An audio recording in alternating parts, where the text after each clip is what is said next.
Inspector John Watson. I shared a flat at 221B Baker Street with a young man named Sherlock Holmes. This would normally be a simple statement of simple fact, but I had learned in the first few weeks of our association that the normal process of returning home was in itself an adventure. I never knew what to expect. I seldom expected what I found. I had decided to spend a quiet evening at home, and I was determined not to become involved in any new scheme that Holmes would invent.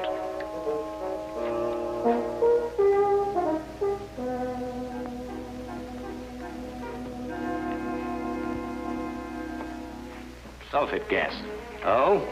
Do you remember the Dietrich case, when the defense tried to prove that no one could produce a deadly poison without a trained chemist? No. Well, I'm going to try it now. With kitchen utensils and a secondary school chemistry book. I knew it could be done. There it is, Watson. Brilliant. Now you've gone too far.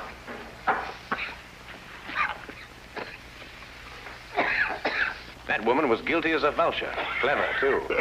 Holmes, I wish you wouldn't forget that we've got to live in these rooms. Can't imagine why the prosecution didn't think of this. The gentleman arrived here in a hansom. Appears to be coming up here. What else did you notice about our visitor? Oh, I don't know. I say about 30-ish, conservatively dressed. A man of modest means. What do you think, Holmes?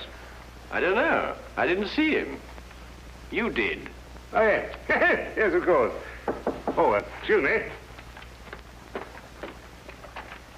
Morning, do come in, will you? Good morning. Is this Sherlock Holmes' flat? Yes, indeed. Oh, sulfate gas. Oh. Mr. Holmes has been experimenting. That's Mr. Holmes. How do you do, Mr. Holmes? How do you do? I must apologize for calling upon you without an appointment, Mr. Holmes, but it is urgent. May I present my friend and colleague, Dr. Watson? How do you do? How do you do? Now then, Mr. Winthrop. Mr. Harvey Winthrop, isn't it? Have we met before, sir? No, but you mustn't underestimate your reputation. Won't you come in? And sit down. Thank you. Over there.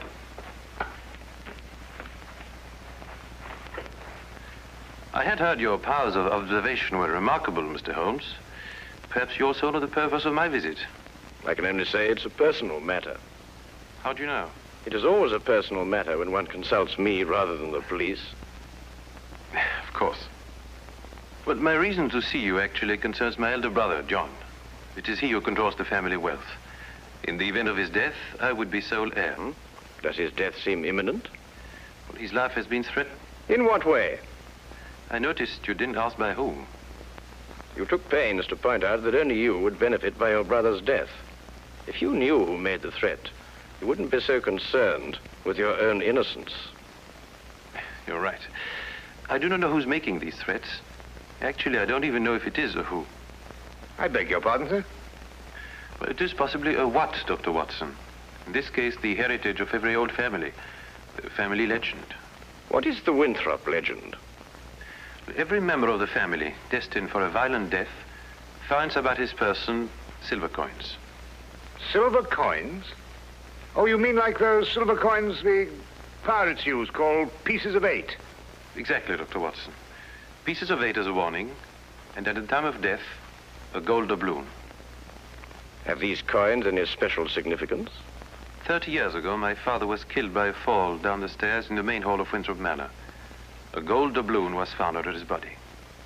Was he actually seen to fall downstairs? No. The manor was closed and has remained so ever since. I assume your brother has discovered several silver coins.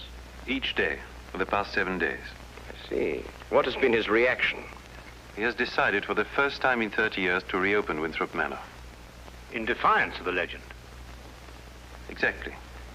We are going to be there this weekend. Who is we? My brother, my fiancée, and myself. And I would like you two, Mr. Holmes and Dr. Watson, to be there as well. Well, that's very good of you, sir. Do you have any other evidence to substantiate your belief? I was very young in those days, but I can still remember the sight of my father's body at the bottom of those stairs. Dr. Watson and I will arrive at Winthrop Manor this Friday night. Oh, thank you very much. If there is anything I can do until then, or if there's any question you want to ask me before, please don't hesitate to call upon me at any time. We'll do that. Thank you. Again, thank you, gentlemen. Not at all. Good day, to you, sir. Good day. Well, Holmes, what do you think? I think it's amazing the extent to which people will go to obscure the simple facts of murder or threatened murder. You don't believe in the legend? Nonsense. Well, but after all, Holmes, you said yourself that these things very often have a basis of fact. The odor lingers. There was no mention of that in the Dietrich's case. I'm a man of science myself, Holmes, you know that. And yet there are things that happen every day for which they have no logical explanation. How would Mrs. Dietrich's have removed the odor? Of course, it could work equally well both ways. Winthrop himself admitted that in the event of his brother's death, he was the heir to the estate. His visit here might have been a blind. The solution of a murder, Watson, is infinitely easier than the prevention. We have committed ourselves to a weekend in a drafty manor house that has been closed for 30 years. We will watch and we will wait. And in time, we will apprehend the persons or ghosts, who will commit the murder of the Winthrop legend.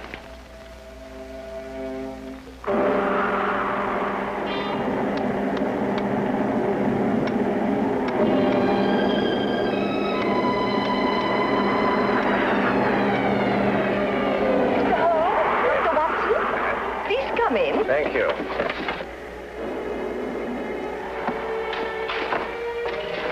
The thunder was making so much noise, I wasn't certain I heard you knock. Yes, I think we got here just in time. Yes, we were worried that you were caught in the storm. I'm Mrs. John Winthrop. How do you do? I'm Dr. Watson. This is Sherlock Holmes. How do you do? I'm very pleased to meet you. You can leave your things here and go into the sitting room. We managed to get it comfortably warm. I'll have your luggage brought up to your rooms. You'll have to excuse the inconveniences of the house. My husband's decision to spend the weekend here was rather sudden. And I'm afraid we're understaffed. Please don't concern yourself with us, Mrs. Winthrop. I'm sure we'll be very comfortable. Oh, there you are. I'm glad you made it before the storm. I see you've already met my sister-in-law. Yes, we have. How do you do? Oh, Harvey, perhaps you can show Dr. Watson and Mr. Holmes to their rooms. Yes, sir, you probably want to freshen up. Good evening, gentlemen. This is my brother, John Winthrop. Dr. Watson. How do you do? How do you do? Holmes. How do you do? How do you do, sir? I hope you'll be comfortable. Or as comfortable as possible in a house that's been closed for 30 years. I feel I should apologize. Not at all, sir. I'm sure everything will be fine. I hope so. Come down to the sitting room when you're ready. It's a bit more cheerful there. Let me show you to your rooms, gentlemen. Come along, my dear.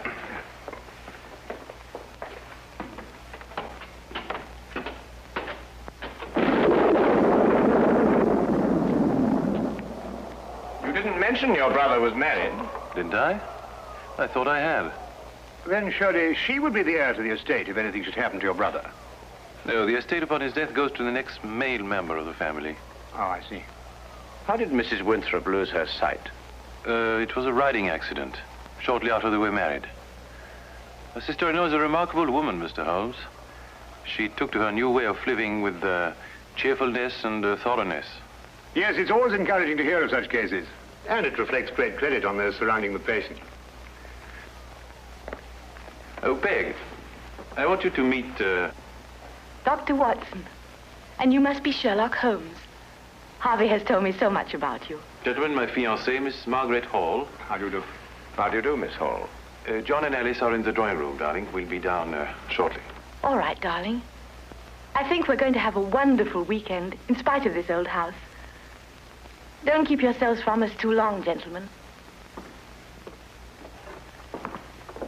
You're a very lucky man, Mr. Winthrop. She's a lovely girl. As a matter of fact, you know, there's some very good hunting country around here. Do you go in for that sort of thing, Mr. Holmes? On occasion, sir. Not very often, thank you. My wife thinks I'm a bit reckless. She worries about my neck. A glass, my dear. Thank you. That appears to be a preoccupation with more than one member of your family, sir. You mean my brother, too? And the reason for your being here? Nonsense. I said the same thing.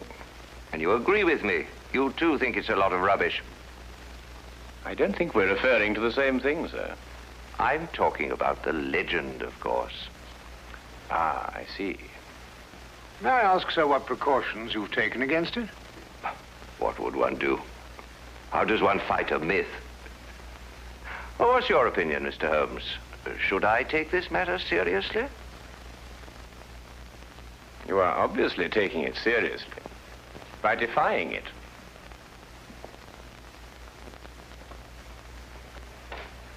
By coming down here to prove that it doesn't exist.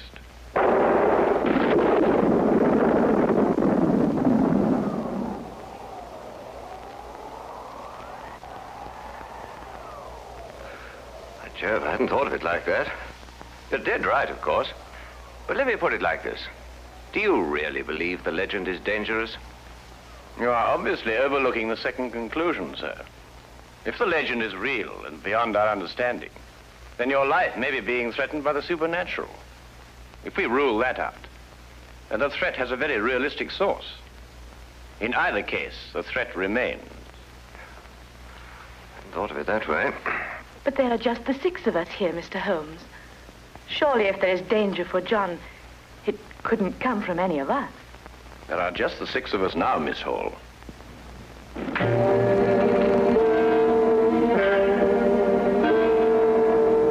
But now there are 7.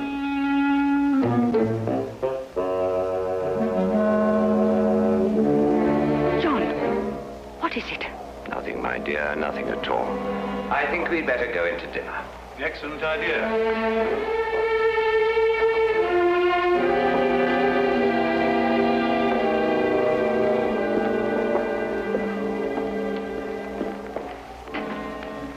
I don't like it, Holmes.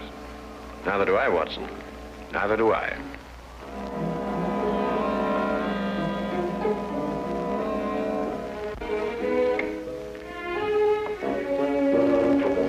Oh, come in, Watson. Oh, don't be alarmed, old chap. I don't think this contraption has been fired for centuries.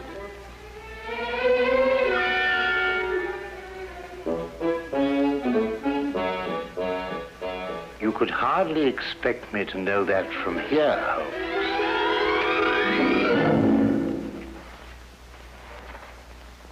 Seems it's working after all.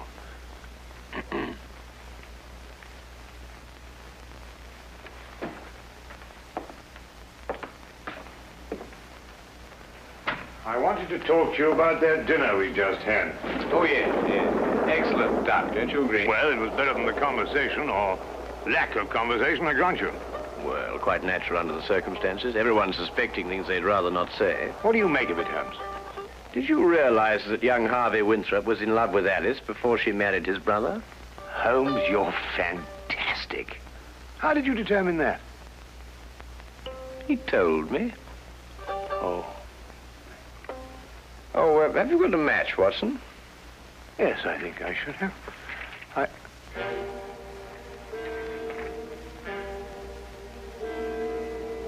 Holmes, look. Yes, I know. I slipped it in your pocket during dinner. You what? I just wanted to see how easy it was to plant those things on someone else. Well, really, Holmes, for all you know, I might...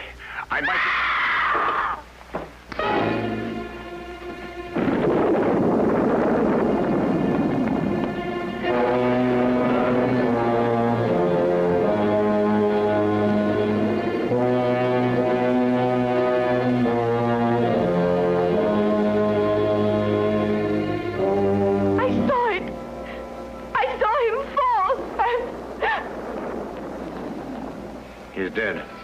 Neck broken.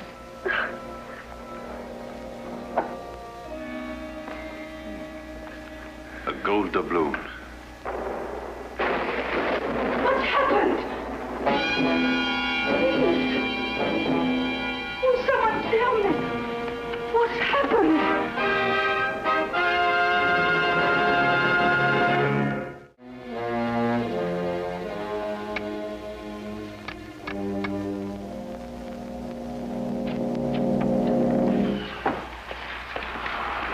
Had quite a time getting back here. The roads are turning bad. Harvey Winthrop. Good evening, sir. Could you get everybody together and see if we can try and get this thing sorted out? Where's the body? Over there. Broken neck. Died instantly. Oh, you say, you up there? Oh, good evening, Constable. That is Mr. Holmes. I've spoken to you about him. Oh, yes. Good evening to you, Mr. Holmes. Glad to have you on this case.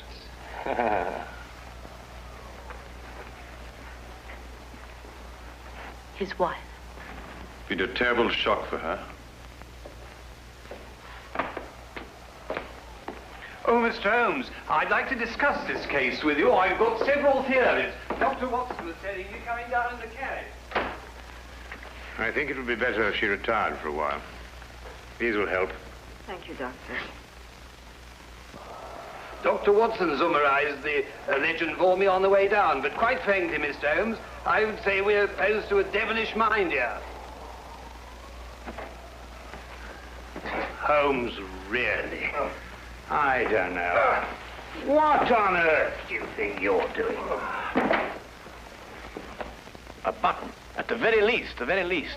Observe, Watson, I've almost torn a button loose. Oh, so I should think after all those acrobatics. Are you going to sit like that all the evening? And yet the late Mr. John Winthrop fell down a long flight of exceptionally sharp stone stairs without damaging his clothing. What's that? I'd better check. Yes, I think you had. Well, he may not have torn a button, but he suffered some very severe damage to his neck, I'd like to remind you. An indisputable fact, my dear Watson. Well, what are you getting at, Holmes? That's right. Now we're getting somewhere. Come on, Watson, let's examine the situation more thoroughly. The killing blow was struck at the back of the neck, is that right?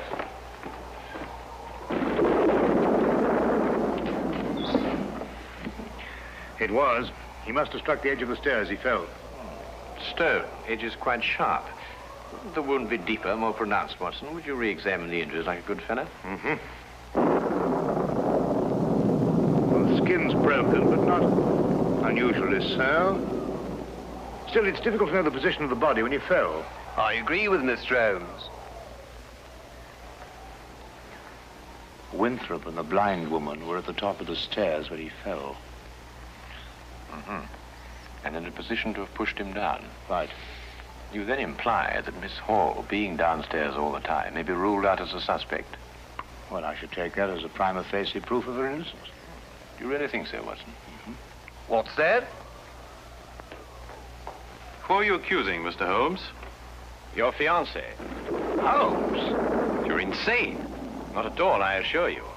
Your brother didn't fall down these stairs. He was killed, struck by a blow from behind, very probably in this room. His body was then placed at the foot of the stairs, and the legend having been carefully reawakened, and the manner in which your father met his death, and the gold doubloon, all led you to the obvious conclusion. She couldn't have done it. I assure you she could. But Holmes, she had no motive. The estate now passes to Harvey Winthrop. Well, yes, I'm the only one who had a motive. I would say you and the lady you are going to marry. Are you going to report her to the police? Less than useless, I'm afraid. No court in this world would ever convict her on the evidence we have. Well, assuming you're right, and mind you, to me, it's only an assumption, there's nothing we can do. Yes, there is. We can at least remove the assumption. Come with me, gentlemen, into the drawing room.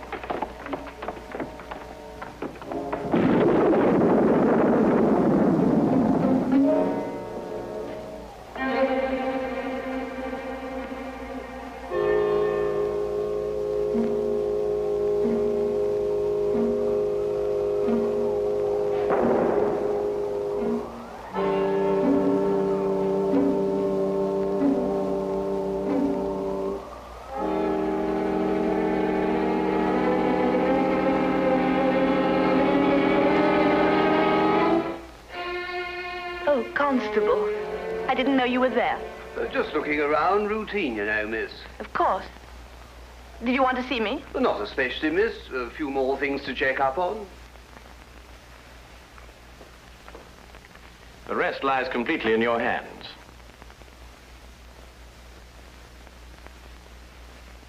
Alice is resting now. Not sleeping, but... Oh, this whole thing is horrible. If you'll forgive us, Dr. Watson has a medical certificate to fill out. Yes, I should attend to that.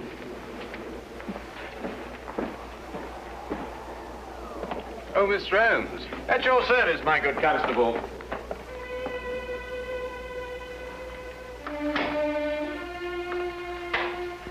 That Holmes.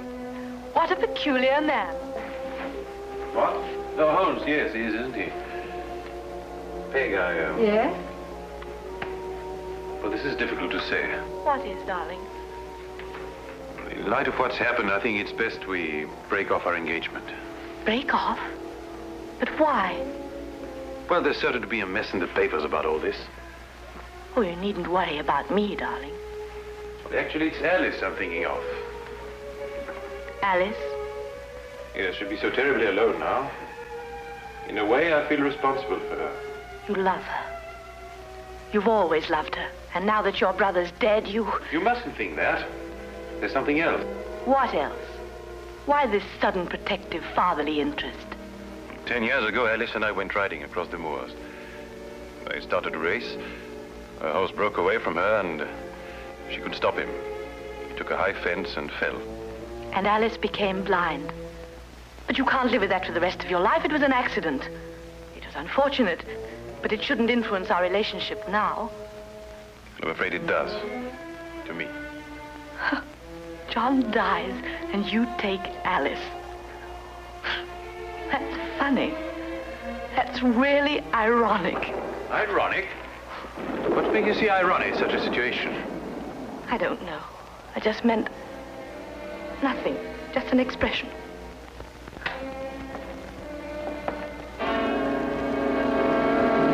Very interesting choice of words, I might add. Alas, I must confess we were eavesdropping.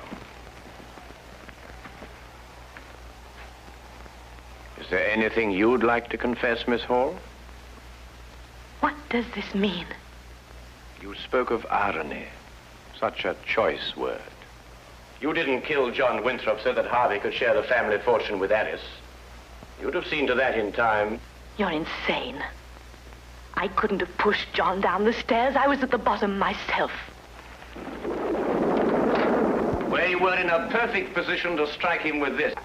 And then, very thoughtfully, placed the end in the fire to remove any evidence of the blow.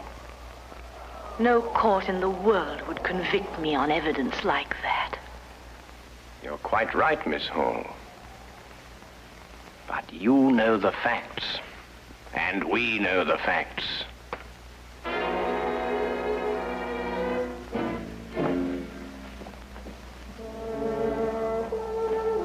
But surely, Holmes, something can be done. I don't think so, Watson. The young lady used her wits and an ancient legend. And a murderess walks free.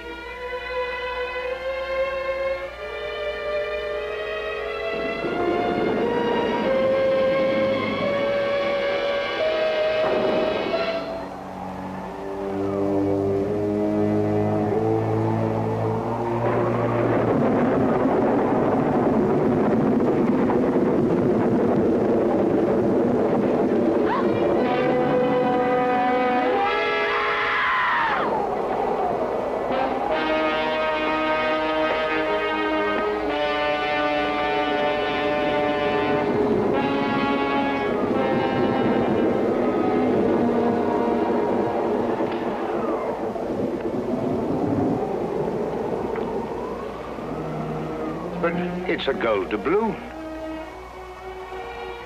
And she said no court in the world would ever convict her.